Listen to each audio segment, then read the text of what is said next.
Yan, yung tanim na kamatis dito sa bukid. Itik sa bunga yan.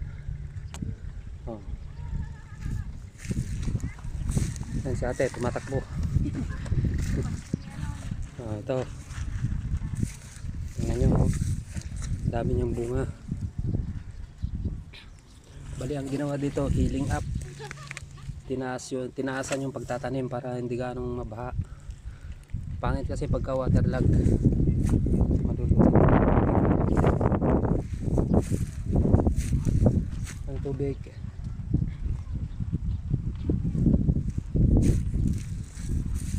Ang daanan ng tubig yan. Ito, kamatis.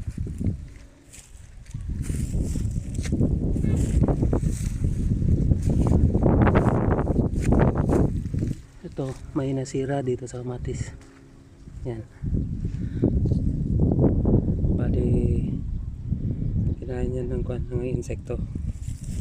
Kaya nasira. Ito malalaki. Itong kamatis na to, mabigat yan. Yung klase na yan. Siksik sa laman dito sa loob. Okay, kaya ganda lang tanim natin kamatis. Daming bunga. Sana yun, nagkamatay lang. Dahil natulog sa dulo yun. Oo. Marami ako sa lusunod. Meron yun. Ulo, hindi lang plano yun. Oo, punta ako sa sunod. Ayan. Lagi kasi nagbuhay. Kaya marami naman tayo. Gaya nito, mga baganter. Kaya nagkaroon ng wilting. Sudden death ng sobrang yan.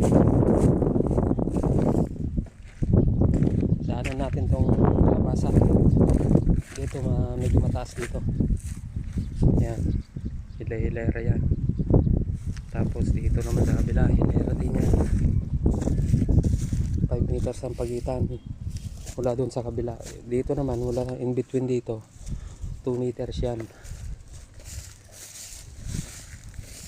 Kaya kung mapapansin nyo, parang walang insekto kasi malusog siya. Pero pag titingnan nyo dito sa kabila ng dahon, yun, lumipat na yung insekto.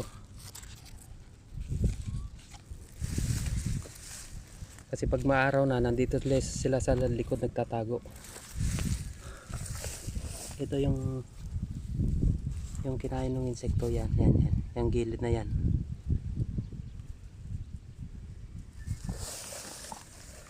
Ito, sobra ng tubig kaya hindi lumaki. Yan. Kalabasa. Tatanim, 2 o 3 yung itatanim sa bawat yan, butas. Kaya 3, pag namatay yung isa, may 2 pa.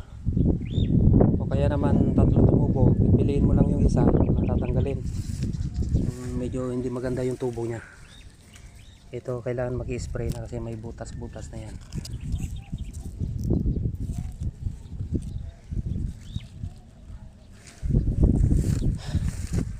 Ito yung sprayan ng pang-insekto. May 7 ang tawag, 7, 6. Isang uri ng pang-spray, mga bisa. May mga tanit din. Yan, medyo matubig dito kaya yung tubo.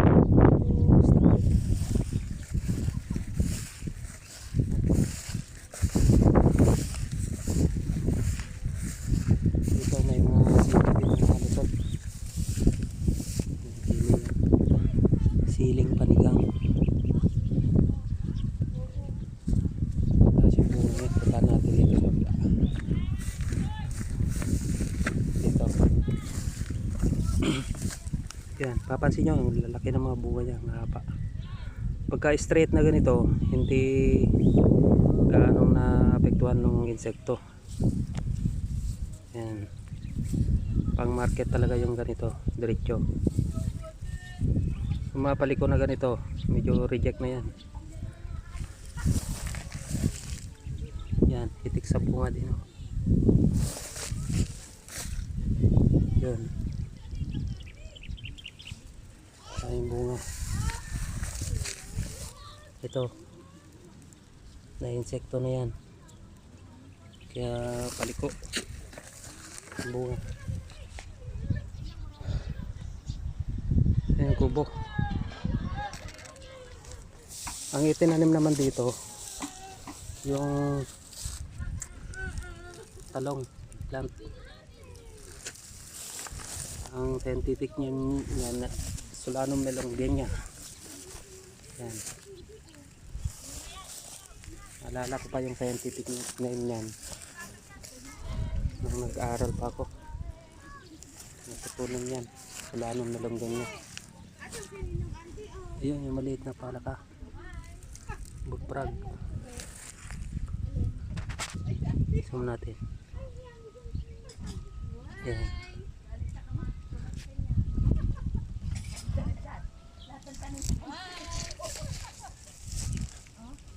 Yan, sobrang tubig kaya ganyan. Yung palaka. Ito, tegi na yan. Sobrang tubig. Okay po, bye bye.